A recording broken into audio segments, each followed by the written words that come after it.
Olá, boa noite. Meu nome é Natália Camargo do Nascimento Fio. Seja muito bem-vindo, muito bem-vinda ao meu podcast. Hoje nós falaremos sobre um tema muito importante e que precisa de uma repercussão especial. Falaremos sobre dislexia, leitura, neuroplasticidade e os desafios no ambiente escolar. Bom, você já parou para pensar o que é leitura? Para lermos um texto, nós temos que juntar as letras. Quando nós montamos as letras, sai um som, a questão fonética, e a partir disso nós juntamos essas letras que formam sílabas, e aí então associamos uma palavra. Ou seja, são vários estímulos que recebemos nesse momento. É um processo. Afinal, é preciso que juntemos esse código e decodifiquemos para saber o real significado daquilo. Quando a criança, o adolescente, o jovem, o adulto e assim por diante tem dislexia, a pessoa não consegue fazer esse processo. No meio do caminho, o cérebro dela não consegue completar esse processo. O diagnóstico é feito no período da alfabetização. Então, assim sendo, os sintomas da dislexia aparecem quando a leitura não é fluente, quando a pessoa não reconhece as letras, quando escreve ou tenta fazer a tentativa da leitura, essas letras estão espalhadas. Porém, o principal ponto é a dificuldade na leitura. As letras dançam para essas pessoas. Provém de uma dificuldade de copiar, dificuldade de acompanhar, mesmo entendendo o que está sendo passado. Mas a pessoa, o aluno, ele ou ela, eles não conseguem passar o que está na lousa para o caderno. Agora, quando falamos em neuroplastia, nós estamos nos referindo ao nosso cérebro no que diz respeito à habilidade de modificar. Quando as crianças são menores, isso acontece com mais frequência. Por exemplo, uma criança que apresenta dislexia e desde pequena ela apresenta os sinais de tal, é feita a intervenção com psicólogo, médicos das mais diferentes especializações. As chances do cérebro dessa criança se modificarem na questão de aumentar e desenvolver é muito maior, porque os neurônios dessa criança ainda não têm toda a sinapse formada, ou seja, a habilidade do cérebro se regenerar, porque apresenta uma habilidade de poder se desenvolver. Quando nós pensamos em adaptação, primeiro, precisamos entender que a adaptação não é facilitarmos um processo para alguém, não é tirar ou diminuir a dificuldade desse processo. A adaptação é uma questão de equidade. É necessário adaptar um material a partir de um ponto que o aluno consiga prosseguir, mas que não fique em prejuízo e se sinta subestimado neste meio.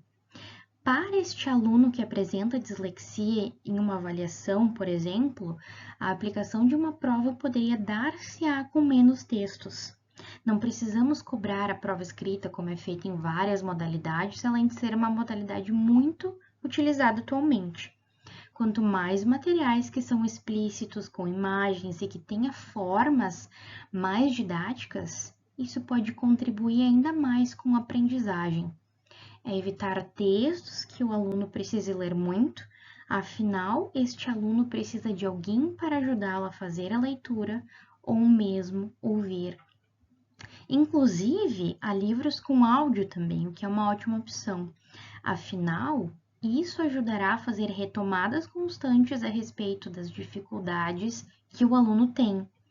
Mas vamos à questão. O aluno está com dificuldades de entender, como eu faço para esse aluno entender então? É explicar num passo a passo, de formas picadas, a fim dele entender o que eu estou falando e ir acompanhando para ver se ele entende. É não deixar corrido essas coisas para o aluno como deixamos para os outros. É saber adaptar e saber que este aluno também tem o ritmo dele. Outro ponto importante é citar que a dislexia é um transtorno que influencia muito na autoestima desses alunos e das pessoas que a têm, porque é difícil os pais acreditarem. Acham que os seus filhos são preguiçosos, e não é verdade, não é preguiça, é prestar atenção nesses sinais.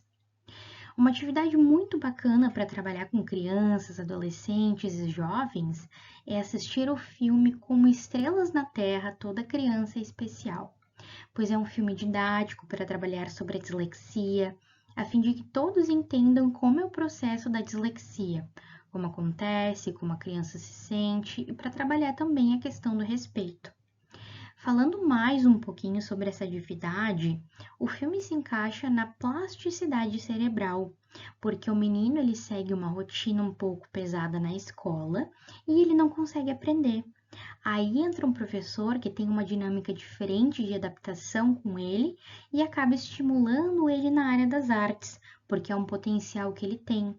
Ou seja, essa estimulação que o professor dá, esse apoio, essa mediação fazem toda a diferença na questão do desenvolvimento do menino, porque aí o professor estimulando, esse menino dá conta de aprender as coisas da escola.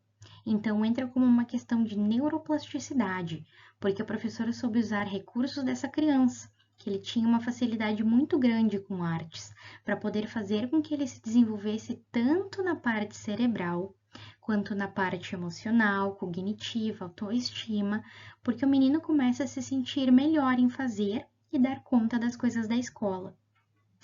Isso mostra que as diversas potencialidades que cada um tem pode se sobressair nas dificuldades. É um recurso muito importante para ser utilizado para trabalhar essas diferenças. Afinal, cada pessoa é diferente, cada pessoa tem uma dificuldade diferente e falar o quanto ter dificuldades não faz da pessoa menos do que a outra. Uma pessoa com dislexia não consegue ler da mesma forma que os outros, mas ela tem outras potencialidades que podem ser exploradas. E tudo bem, a neuroplasticidade envolve muito isso.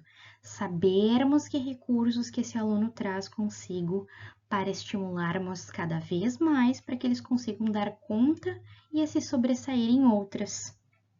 Eu agradeço pela tua atenção e muito obrigada por ter participado do meu podcast. Abraços!